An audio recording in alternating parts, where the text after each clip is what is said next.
Ito ang isang abandonadong resort. At ngayon, kasama ko ang kaibigan na si Boss EG. Dito kami matutulog, kakain, maghanap ng diskarte sa loob ng 24 oras. Pero ang tanong, makakaya kaya namin? Well, tara! Ngayon guys is maghahanap muna kami ng spot dito guys na pwede namin tambayan. And kung hindi kami makahanap ng spot guys, dito kami magtatambay dito sa gilid ng dagat. Naghanap-hanap muna kami dito na pwede naman tambayan. Baka kasi merong mga pesto dito. So, ang guys, napakadaming damo. Dito guys yung mga tae.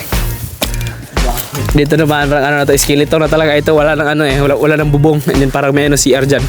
Dito naman parang may daanan.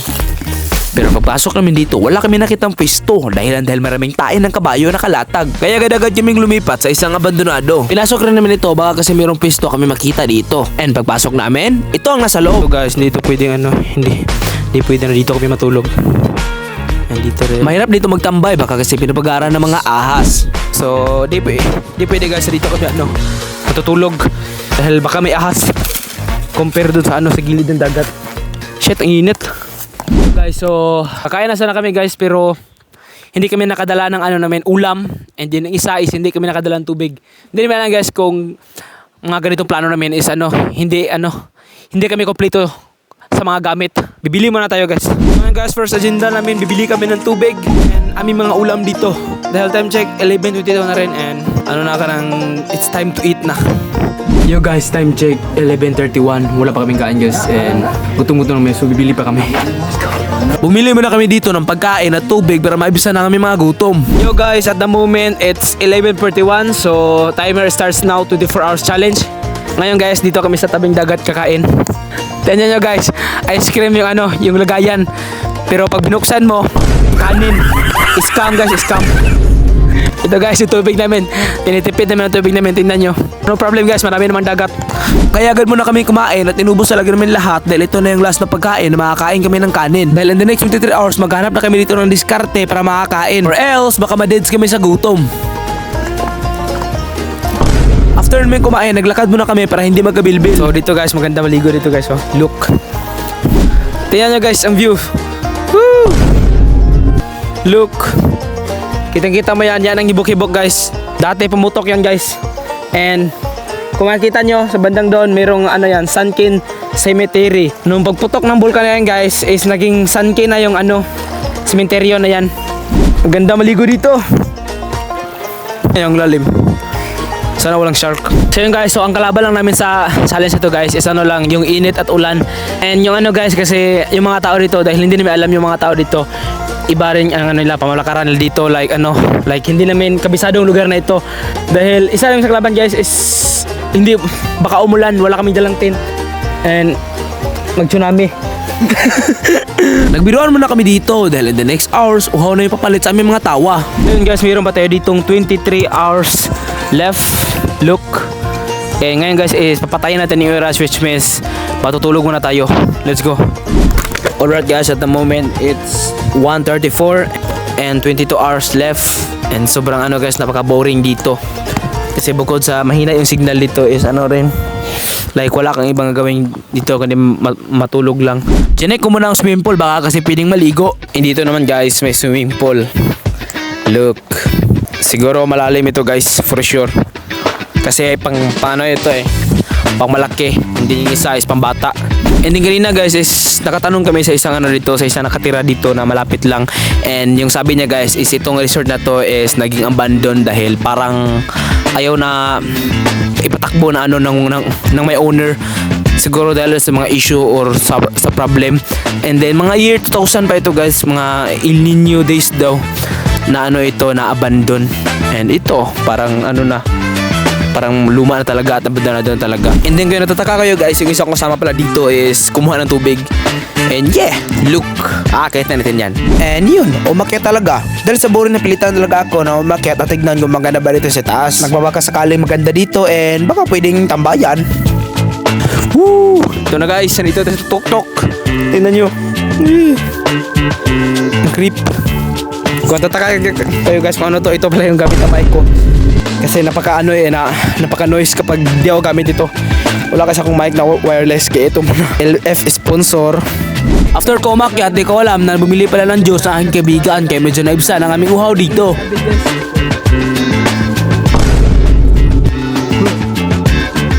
Nagwintuhan muna kami dahil meron kami gustong putahan ngayon at para na rin papalipas ng oras. Yo guys, at the moment it's 3:38 and pupuntahan muna namin dito guys ang Sunken Cemetery because nagpaplano kami guys like vlog yun soon. Ang daanan dito guys is wala lang ito sa bukid namin. Di ba boss? Ito na. Sada na. Sheesh. Kung di nyo alam, malapit lang para dito ang Sunken Cemetery. Mga ilang paglalakad lang and then makakarating ka na. Ang Sunken Cemetery rin ay isa itong tourist spot na may historical story. Te pila de bayad te kung wala dira pante. Oh. 50 Sige ta. 150 yung bayad, yung gusto nyo talaga mapaka ng cruise na nasa dagat. Pero rin mga souvenir na binibinta dito sa gilid, yung gusto nyo bumili. And ayan na. Ayan na yung Sunken Cemetery. Ito yung ano nila guys. Hagdanan. Ito yung mga bangka na ginagamit nila guys. Yan. Oh, sobrang init. Buking ng init to. Kahit sobrang init, in-enjoy namin ng view dahil soon gagawa kami dito ng documentary vlog. Then guys, time check 3:50 and 20 hours left. And nandito kami ngayon sa Sunken Cemetery guys. And Sunken. And ano guys, so mabalik na kami ngayon. Hindi mamaya. Alright guys, at the moment 4:03 and grabe guys, napaka-boring. Ano guys, so ilang oras pa and Mabaho na rin kami, so siguro maliligo tayo. Let's go. so yun guys, dahil mabaho na ang aming mga betlogs ito, it's time to swim! Woo! Naligo na kami dito dahil alam namin na mabaho na kami sa kalakad-lakad. Nagtamblingan at nag-enjoy na lang kami dito dahil di namin alam kung ano mayari sa amin mayang gabi. Kaya kung di ka pa nag-subscribe, mag-subscribe ka na dahil marami pa kong mga challenge na gagawin.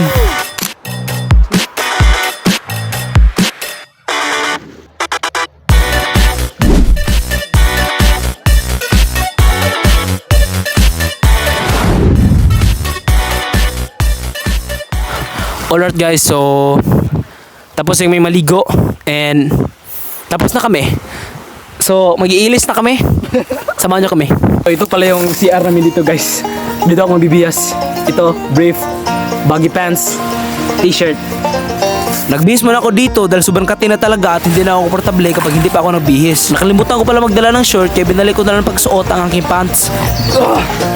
Ito na guys, so success. Pati rin si Boss AJ nagbihis na rin dahil nauungar na daw siya sa kanyang sinusuot. After namin magbihis, naghintay na lang kami na mas lumubog yung araw para mas makita namin ng sunset. Pero habang sa aming pag-iintay dito, nakita namin dito si Father Elvin na nagpalipad ng drone at namangha talaga kami sa quality ng drone niya. Ngayon pala ako nakakita ng aeroplano na maliit. First time pala dyan dito kaya kinunan talaga niya ng magandang video. Alright guys, at the moment it's already 6:12 PM. And ngayon guys, maghahanap kami ng aming mabibili na pagkain. Kasi wala kaming pagkain na dala. So ang bibili natin guys is tinapay lang. Bumili na kami dito ng tinapay dito lang sa ibabaw at ito na yung may kakainin dahil sa sobrang gutom. Alright guys, at the moment here it's 6:40 PM and sobrang dilim na dito guys. And meron pa tayo ditong 17 hours na natitira. And let's see guys kung ano makikita natin dito mamaya. And mamaya 3 AM is gigising kami. Maglilibot kami, i-explore namin itong buong dito, buong abandon. Yo guys, at the moment it's 7:37 guys. And maaga kami matutulog ngayon dahil maaga rin gigising bukas. Gigising kami ng mga exactly 3 AM and lilibutin namin ito lahat guys. I-explore namin lahat itong abandon. Nakatulog na sana kami nang biglang bumuhos ang malakas na ulan. Nakahanap kami dito ng pwedeng pasilungan pero hindi naman pwedeng tulugan dahil marami mga bato sa gilid. Merong mga bato at mga dumi ng kabayo kaya hindi kami komportable na dito lang matulog. Alright, so nakahanap ako ng spot dito guys. So meron tao na nagbigay sa atin dito ng kubo na ito. Ito yung ating guys. Meron tayong dito, doyanan. Oh shit. Umulan pa talaga, man. Dito na rin kami natulog at gigising kami ng 3 AM para libutin ang lahat ng isang abandonadong resort na to. Do not yet see you 3 AM. Alright guys, at the moment here it's 2:59 AM and I don't know if lilibutin ba namin lahat to, pero kasi tulog pa yung isa kasama ko guys, and siguro maglibot-libot na kami dito, mga ilang libot lang and babalik na kami dahil ano rin guys, super creepy dito, ang daming kahoy. Tara. Sinimula na namin i-explore dito lahat at nakakatakot talaga dahil sa mga punong kahoy na malalaki. Napakadilim din dito dahil walang iba nakatira at puro lang abandonado ang nandito. Amin guys, ito yung unang gusali. Nahirapan na kami dito makapasok dahil sobrang dami ng damo at napakadilim. Tulog. Mahulog po talaga. Basa rin yung damo at lupa kaya medyo nahirapan talaga kami. Ito na guys. Ito na yung unang abandonado at agad namin itong pinasok. Inakyat namin dito ang itaas para makita ang banyo. Where is that? So you guys, keep. So guys, parang ano to, CR ba to? CR to guys. Ito CR rin. Holy crap. As in dito napaka-creepy dahil na rin sa kalumaan ng abandonadong resort na to. Parang dating kwarto siguro to, nung hindi pa na-abandonado. Lumabas na kami dito at puntahan na namin ang isang abandonado.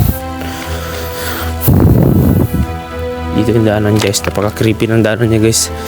Napaka-dilim. Agad kami nakakita ng daanan sa isang abandonado kaya agad namin itong pinasok. Tabi po. So ito guys, ano ito? Ay, siguro lababo. Tabi po. CR din lababo. Oh shit. Yan. Wala naman ako. Wala ng toilet. Doon ang mga itong kahoy oh. Dito rin. Ang kwarto to. Tabi po. Hindi ko napasukin. Ito. Parang sumpang ano lang ito. Ano lang siya. Siguro dito siguro yung ano nung hindi pa na-abandonado. Kasi malawak dito eh. As in dito napakadilim at sobrang dami ng damo kaya di kami makakita ng maayos. Putang ina, malalim boys. Nahirapan na rin kami ditong dumaan dahil merong malalim na parte at meron rin malaking bato. Oo. Tabi po. Tabi po. Ito na siguro yung mga kwarto noon pa guys. Grabe ang daanan dito. King ina tong daanan to guys. Hindi alam kung saan kami dadaan. Ayan guys, is parang may bahay na dyan. So ito guys, parang may gusali din dito. Let's see kung anong mayroon dito guys. Kasi hindi naman ito na-explore eh. Kwarto noon pa guys. Ito parang may daanan. Oh shit. Grabe yung daanan dito guys. Ito yung CR. May ano na guys. Hindi kami papasok dyan. Meron na nakaharang dito kaya di na namin ito pinasok.